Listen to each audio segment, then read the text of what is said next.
Bonjour à tous, c'est Edjoan. Aujourd'hui, on se retrouve pour parler du match Angleterre-Italie. Donc, un peu justement voir qui est l'équipe favorite et un peu peut-être comment ça va se dérouler. Voilà, je vais un peu vous donner mon ressenti justement sur ce match. Alors, déjà, sur le papier, pour moi, l'Italie est favorite parce que c'est vrai que dans cet euro, c'est comme eux qui ont montré, on va dire, un meilleur jeu. Voilà, je trouve que dans le jeu, ils sont plus forts que les Anglais. Et aussi, ils ont montré qu'ils avaient une très bonne attaque. Voilà, en phase de poule, ils ont vraiment dominé leur adversaire assez facilement. Ils ont mis des beaux buts. Ça joue collectif. C'est vrai que la grande force de l'Italie, pour moi, c'est que, on va dire, c'est pas trop une équipe, justement, où, par exemple, il y a des superstars. Alors, on connaît, il y a Verratti, Insigne, Bonucci, Chiellini, Donnarumma. Mais on va dire, voilà, c'est pas des grandes top stars. Donc, voilà, c'est une équipe qui est un peu homogène et je pense que ça leur permet, justement, d'avoir une bonne entente et qu'il n'y ait pas forcément de joueurs qui sont un peu au-dessus des autres. Et c'est ça un peu qui fait la force de cette équipe, c'est vraiment leur cohésion d'équipe. Et en plus, l'entraîneur leur a permis justement d'avoir un bon jeu parce que c'est vrai que l'Italie, vu qu'ils n'avaient pas été qualifiés depuis pour la Coupe du Monde, ils ont vraiment un peu tout changé de leur système. Donc voilà, c'est vraiment une équipe qui a un très bon jeu et qui va être vraiment difficile à battre pour l'Angleterre parce que l'Angleterre, justement, alors certes, ils ont dominé leur plupart des matchs, sauf contre une, c'est contre les Allemands, parce que contre les Allemands, on va dire, ils ont eu vraiment du mal. Alors, ils ont su un peu comme redresser la barre à un moment, voilà, mais dans le jeu, ils ont eu du mal. Et je pense que pour l'Angleterre, justement, ça va être assez difficile déjà de gagner la bataille du milieu de terrain. Et il va falloir jouer sur les contres. Alors l'Angleterre, je pense qu'en contre, ils sont plus forts que l'Italie parce qu'ils ont des joueurs quand même plus efficaces. Voilà, déjà Sterling qui va faire vraiment très mal. Et ils sont un peu habitués à jouer en contre. Donc je pense qu'encore, leur avantage c'est ça, c'est que, à mon avis, ce qui va se passer, c'est que l'Italie va garder le ballon. Les Anglais vont contrer, à moins que l'Angleterre, par surprise, arrive quand même à prendre le ballon à l'Italie. Et là, je pense que l'Angleterre c'est favorite parce que je vois mal comme l'Italie joue en contre, que justement, quand ils n'ont pas la possession de balle, pour eux c'est un peu plus compliqué. On a vu contre l'Espagne, ils ont réussi à s'en sortir, mais ça a vraiment été difficile. Donc pour moi, l'Angleterre peuvent s'en sortir si ils réussissent à avoir la possession. Mais par contre, je pense que l'Italie va faire comme le Danemark parce qu'on a vu que l'Angleterre n'était pas à son top contre les adversaires pressés assez haut, donc ça peut être peut-être compliqué justement pour les Anglais si l'Italie se met à presser haut. Mais bon, après le pressing haut, le truc c'est qu'il faut arriver à le faire pendant tout le match et ça c'est assez compliqué parce que ça prend beaucoup d'énergie. C'est pour ça que l'Angleterre, je pense qu'il va falloir vraiment qu'ils fassent attention en début de match. Il faudra vraiment qu'ils essayent de bien verrouiller pour pas se prendre un but bêtement.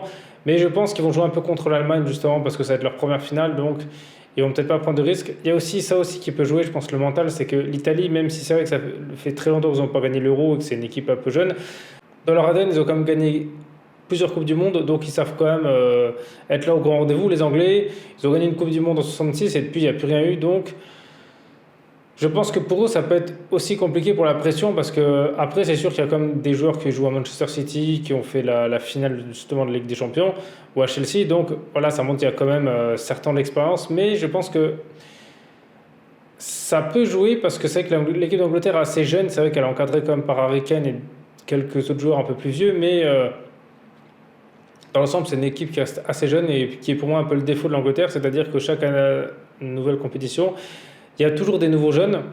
Ça veut dire que les anciens, ils n'ont pas, on va dire, réussi à exploser parce que je veux dire là, l'Angleterre, à part Kane, Sterling, Maguire, Pickford et Walker, je pense que la plupart des autres, ils n'étaient pas titulaires. Alors, je ne sais pas si je crois que Stone, si, était déjà là à la Coupe du Monde, dernière Coupe du Monde, mais sinon les autres n'étaient pas titulaires. Par exemple, Anderson n'a pas perdu sa place de titulaire. Voilà, donc c'est une équipe qui tourne beaucoup. Donc, à voir ce que ça va donner. Même si pour l'instant, ça leur a quand même réussi, ils n'ont pas tremblé mentalement. Ensuite, l'Angleterre a une très bonne défense. C'est vrai que je pense qu'ils ont une meilleure défense que l'Italie cette année parce qu'ils ont pris qu'un seul but et puis même ça verrouille bien. Ils ont quand même ils savent bien se placer. C'est vrai que les Anglais, j'ai remarqué qu'ils savent très bien couper les trajectoires justement des passes adverses et ça, c'est leur très gros point fort. Dans les airs, ils ont quand même Maguire qui est un très bon défenseur. Je pense que pour l'Italie, il va vraiment être difficile à prendre. Je vois mal l'Italie marquer déjà un but sur coup de pied arrêté indirect. En soi, ce match, il est quand même assez ouvert parce que c'est vrai que si on regarde comme toute la compétition, que ce soit l'Italie ou l'Angleterre, on va dire ils n'ont pas dominé tout leur match. C'est-à-dire ils ont à un moment ou à un autre galéré. Par exemple, l'Italie ont galéré contre l'Autriche, après contre l'Espagne. Mais bon, contre l'Espagne, c'était normal. L'Angleterre a galéré contre l'Écosse en phase de groupe, donc ça c'était quand même un peu bizarre, et aussi contre l'Allemagne, mais ça aussi c'était un peu prévisible.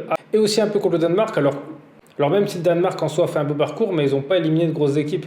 Donc c'est pour ça, celui qui va gagner cet euro, en tout cas, il va le gagner, mais je veux dire sans vraiment avoir été impérial et avoir dominé tous ses adversaires, comme par exemple à l'époque où le Brésil le faisait, ou par exemple même l'Allemagne ou l'Espagne, quand ils ont été champions du monde. C'est pour ça que ça va être une finale très ouverte et je pense que ça va jouer à celui qui va être le plus réaliste.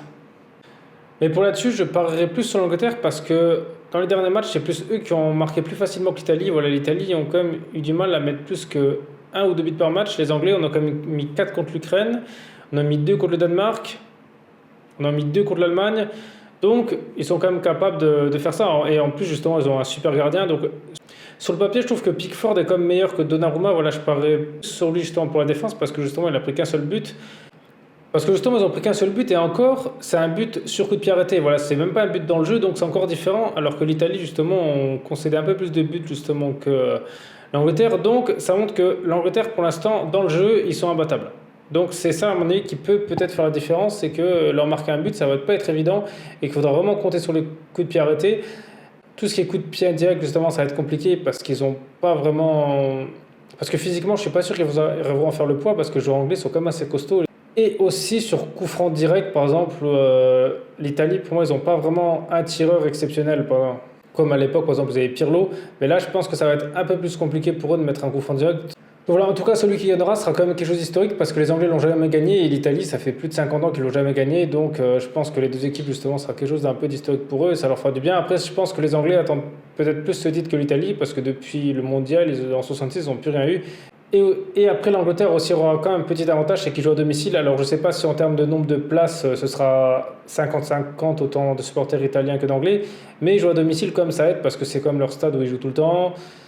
C'est le stade qu'ils connaissent par cœur. Même quand c'est le championnat d'Angleterre, c'est là-dessus qu'il y a souvent les finales de la Cup. Donc, c'est vrai que Wembley, c'est vraiment le stade que les Anglais connaissent. Donc, c'est pour ça qu'ils ont quand même un petit avantage là-dessus. Même si au niveau-là, je ne suis pas sûr que ça fera la différence, mais c'est quand même un petit truc à prendre en compte. Donc voilà, après justement, vous dites-moi dans les commentaires qui c'est que vous pensez qu'elle allait gagner, si vous pensez que l'Angleterre arrivera à créer la surprise et battre l'Italie, ou si vous pensez que c'est sûr que l'Italie gagne et que l'Angleterre n'a aucune chance de gagner contre eux.